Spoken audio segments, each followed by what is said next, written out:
আসসালামু আলাইকুম রহমতুল্লাহ। সম্মানিত দর্শক, আল্লাহর রহমতে ভালো আছেন? আমি আল্লাহ ফাকির রহমতে ভালো আছি। নেত্রকোনায় 12 বছর বয়সী মেয়ের অন্তঃসত্ত্বা নিয়ে তোলফানের দুনিয়া।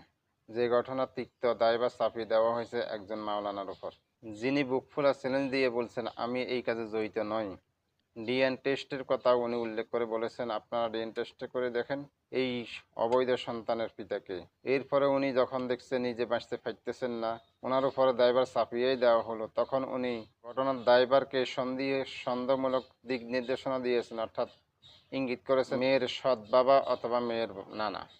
কিন্তু দুঃখের বিষয় হলো এই মাওলানা সাহেবের চ্যালেঞ্জের জায়গাতে পড়ে আছে, এটাকে কোনো রকমের কর্ণপাত না করে তাকে এখন মামলা হামলায় দর ফাঁকাও করে রিমান্ডে দিয়ে তার উপরে যত প্রকারের জুলুম অত্যাচারের প্রয়োজন সবকিছু তার উপরে চলতেছে। এর মধ্যে কিছু গণমাধ্যম কিছু কারণ দর্শাইছেন, যে কারণগুলোতে মাওলানা সাহেব ফাঁসে যায় বা মাওলানা সাহেবের উপরে এই দায়ভার চাপিয়ে দেওয়া সম্ভব। ওই কারণগুলো সম্পর্কে আমি আমার আগের ভিডিওতে বলছি, আমি এই কারণ সম্পর্কে আলোচনা করব। কারণগুলি আসলে কোনো কারণ হইতে পারে না, যদিও গণমাধ্যমগুলো সন্দেহানমূলক বা সম্ভাব্যমূলক এগুলি আলোচনা করা হয়েছে, কিন্তু এটা আমি এখন প্রত্যেকটা আপনাদের সামনে আলোচনা করব। আপনারাও যদি সঠিক বুঝে সঠিক বিবেকে বিবেকবান হন, আপনারাও বুঝতে পারবেন এই সমস্ত কারণে হুজুর দায়বদ্ধ নিতে পারে না। যে সমস্ত কারণে হুজুরকে দোষ হয়েছে, সেই সমস্ত কারণের মধ্যে একটা কারণ বের করা হয়েছে, সেটা হলো এই ঘটনা ভাইরাল হওয়ার পূর্বে হুজুরের সাথে মেয়ের কর্তৃপক্ষদের সাথে কিছু টানা হেঁচড়া করা হয়েছে। তখন হুজুর অস্বীকার করে হুজুরের মানহানি মামলা করে নাই কেন? এখানে দেখেন, মামলা করা সবার জন্য কাজ নয়, মামলা সবার কাজ নয়। মামলা করার একটা পেশা থাকে, মামলা করার একটা নেশা থাকে। আর এই সময় মামলা করলে আর আমাদের দেশের মামলা আর অন্য দেশের মামলা এক নয়। মামলা বলতে যত সহজ, কিন্তু মামলা করা এত সহজ নয়। আবার মামলাতে জড়িত হয়ে গেলে আবার সেটা থেকে ফিরিয়ে আসা এত সহজ নয়। আমাদের বাংলাদেশে মামলা হলো, উনি মামলা করবে ওনাকেও জরিমানা দিতে হবে, আর যাকে মামলায় জড়িত করবে সে মামলা মানে তার শাস্তি শুরু হয়ে যাওয়া। এখন এখানে মাওলানা সাহেব একটা মাদ্রাসার প্রতিষ্ঠাতা, উনি মাদ্রাসার পরিচালক, উনি মামলা করবে। মামলাতে কি ওনার মামলা করার একটা মন মানসিকতা থাকতে হবে, মামলা করার ওনার একটা অভ্যাস থাকতে হবে। মামলা তো আর যে সে ব্যক্তির কাজ না। তাহলে উনি মামলা করলো না, উনি এটাকে অস্বীকার করলো। উনি যেহেতু এই কাজে নেই, উনি নেই বলবে আর কি বলবে? মামলা করা এটা ওনার ইচ্ছা, উনি মামলাতে যায় নাই, উনি মামলার যোগ্য না, উনি মামলা বুঝে না, এই জন্য মামলা করে নাই। তাই মামলা করে নাই বিদায় উনি এই জন্য দোষী, এটা তো এইটা কখনো হয় না। দর্শানো হলো উনি পালিয়ে গেল কেন? হ্যাঁ, উনি পালিয়ে গেল কেন, এটা কারণ হইতে পারে, কিন্তু আবার কারণ নাও হইতে পারে। কারণ উনি মামলার ভয়ে পালিয়েছেন। আমি এক নম্বরে বলছি, আমাদের দেশের মামলা আর অন্য দেশের মামলা এক না। আমাদের দেশে কেউ মামলায় জড়িত হয়ে গেলে, কারো বিরুদ্ধে মামলা দিলে, মামলা দেওয়ার পর থেকে সে আসামি, আর আসামি বললেই তাকে দরফাকর করে, তাকে রিমান্ড শুরু করা হয়, তাকে শাস্তি দেওয়া হয়। এখন আমার বিরুদ্ধে একজনে মামলা দিতেছে, এখন আমি বসে থাকবো কেমনে? কারণ আমাদের দেশে মামলা মানে হলো একটা আতঙ্ক। আমাদের দেশে মামলা মানে হলো আতঙ্ক। আমাদের দেশে মামলা হবে, আমাকে জেলে নিবেন, জেলে নিয়ে আমাকে 2 6 বছর 9 বছর আমাকে শাস্তি দিবে, তারপরে বিচার হবে, তারপর দেখা যাবে আমি নির্দোষ। আমি যে এই পর্যন্ত শাস্তি ভোগ করলাম, আমাকে যে রিমান্ড দিলে, আমাকে যে সর্বরকমের মানহানি, সর্বরকম অর্থনৈতিক সব দিন আমাকে যেন ক্ষয়ক্ষতি হয়েছে, বাংলাদেশে কি সেই আইন আছে যে নির্দোষী হলে তাকে এই সমস্ত ক্ষতিপূরণ দিবে? তাহলে মাওলানা সাহেবের নামে মামলা দিতেছে, মাওলানা সাহেবের ভয় হয়েছে, মাওলানা সাহেব আতঙ্ক হয়েছে, আতঙ্কে এ আনজনে উনি পালিয়ে গেছে, অথবা পালিয়ে যাইলে না যাইলে কী হবে উনি সেটা জানো না। এই জন্য উনি এক কথা উনি মামলার ভয়ে পালিয়েছে। তাহলে এটাকে চূড়ান্তভাবে নিশ্চিত করা অসম্ভব যে উনি ওই দুর্ঘটনায় জড়িত, এই জন্য উনি পালিয়েছে। উনি জড়িত বিধে ফালে নাই, উনি পালিয়েছে ওনার মামলার ভয়ে। এই জন্য এইটা কোনো ওনার কারণ হইতে পারে না।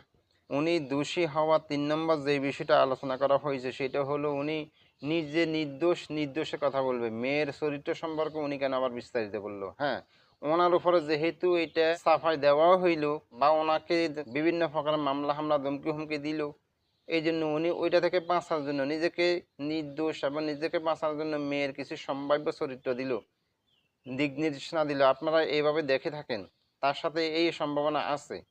এই জন্য সে মেয়ের মুখের কথা, মেয়ে তার নানার কাছে শুইত, আবার ডাকা তার সৎ বাবা আছে, এগুলো অঘটন হয়। এখন যেহেতু একটা অঘটন হয়েছে, আপনারা দেখেন, তাদেরকেও আপনারা পরীক্ষা করে দেখেন, শুধু আমাকে তো পরীক্ষা করলে হবে না, এই মনেই উনি মেয়ের চরিত্র সম্পর্কে বর্ণনা করেছে।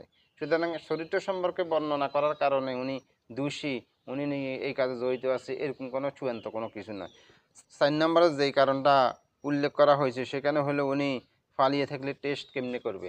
তো টেস্ট কেমনে করবে এটা আপনারা ওনাকে জিজ্ঞেস করতে পারেন, বা উনি জানেও না টেস্ট কিভাবে করে, এই জন্য উনি অজ্ঞাত থাকে বলছেন টেস্ট করেন।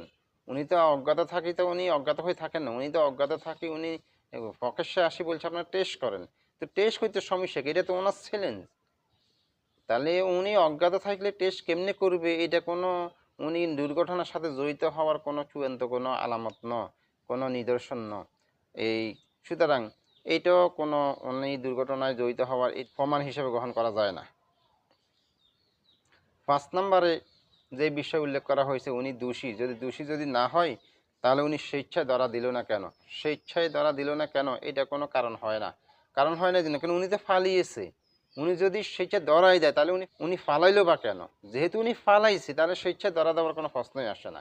উনি ফালাইলো কেন সেটার উত্তর তো আমি দিয়েছি, উনি মামলার আতঙ্কের কারণে ফালাইছে, এই জন্য উনি নিজে নিজে দরফাকর দিবে, স্বেচ্ছায় ধরা দিবে এমন হয় না। সুতরাং 5টা কারণের মধ্যে আমরা শুধু 2 নম্বর কারণটা যদি হয়তো একটু দেখতে পারি, হ্যাঁ দেখা যায় উনি পালিয়ে গেল, হ্যাঁ পালিয়ে গেল, এটার উত্তর আমি দিছি।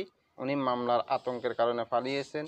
আর পালালে কি হবে, না পালালে কি হবে, এটা হলো এক ধরনের চতুর লোকের কাজ। উনি হয়তো এতটুকু চিন্তা করে সারা নাই, উনি মাদ্রাসার এক প্রতিষ্ঠাতা সাধারণ লোক, এই জন্য উনি স্বাভাবিক আতঙ্কের কারণে পালিয়েছে। তো যেহেতু উনি পালিয়েছে সেখানে তো উনি আর কি করে আবার স্বেচ্ছায় ধরা দিবে এ কথা আসে না। সুতরাং একটা কারণ আমি পাইলাম না এখনো ওনাকে দোষারোপ করার জন্য, উনি এই দুর্ঘটনার সাথে জড়িত থাকার যেই আলোচনা করা হয়েছে ওগুলোর মধ্যে আমি একটাও এই পর্যন্ত পাই নাই। আপনি যদি পাইয়ে থাকেন যে উনি দোষী, আপনাকে কমেন্টে বলেন। আপনারা যে 5টা কারণ দেখাইছেন সেটা তো আমি খণ্ডন করে দিলাম। এই জন্য দুঃখের বিষয় হলো আজকে উনি যে চ্যালেঞ্জ দিয়েছে চ্যালেঞ্জের জায়গাতে পড়ে আছে, ওনার চ্যালেঞ্জে কেউ এখনো আসতেছে না, কিন্তু ওনার উপরে যত হয়রানি, শাস্তি, রিমান্ড যা কিছু চলতেছে, সুতরাং আমরা এই সমস্ত কার্যক্রমকে, কর্মকাণ্ডকে আমরা একমাত্র ধরে নিতে পারি, প্রমাণ হিসেবে ধরে নিতে পারি এটা কোনো গতানুগতিক কোনো ঘটনা নয়, এটা পূর্ব পরিকল্পিত ঘটনা। আর এই ঘটনার সাথে সেই লোক প্রধান লোকেরা আছে, কারণ নাহলে তারা কেন এই ব্যক্তিটা এখনো আসামি সাব্যস্ত হয় নাই, ওনার এখনো টেস্ট হয় নাই, তাহলে এই সময় ওনাকে কেন এভাবে দোয়া ফাঁকা করলো, এমনকি তাকে রিমান্ডের ব্যবস্থা করে দিল। আগে আপনারা তার চ্যালেঞ্জে যান, উনি তো আর চ্যালেঞ্জের দুর্বলতা দেখায় না, উনি তো বুক ফুলা চ্যালেঞ্জ দিয়েছেন। আপনারা করেন, আপনারা টেস্ট করেন, টেস্ট করিয়াই দেখেন, হ্যাঁ টেস্ট করার পরে যদি ওনার যদি নাম উঠে তাহলে আপনারা ওনাকে রিমান্ড দিতে পারেন, তোমার নাম সে তুমি স্বীকার হও। কিন্তু ওনাকে টেস্টের পূর্বে শুধুমাত্র বাদীর কথা ধরে তাকে শাস্তি দেওয়া শুরু করে দেওয়া, এটা কোনো নিয়ম নয়, এটা কোনো আইন না যে বাদীর কথা শোনা মাত্রই বিবাদীকে শাস্তিতে লিপ্ত করে ফেলবে। যেহেতু শাস্তিতে লিপ্ত করে ফেলছে সুতরাং আমরা এটা বলতে পারি এটা যারা শাস্তি দিতেছে তাদের পক্ষ থেকে একটা পূর্ব পরিকল্পিত এবং ষড়যন্ত্র ভিত্তিক একটা ঘটনা, এটা কোনো গতানুগতিক কোনো ঘটনা নয়। তো এই জন্য আমরা সবাই দাবি করতেছি, আপত্তি করতেছি, ওনার উপর থেকে সকল প্রকারের শারীরিক মানসিক নির্যাতনকে উৎখাত করে নিন, উগ্র করে নিন।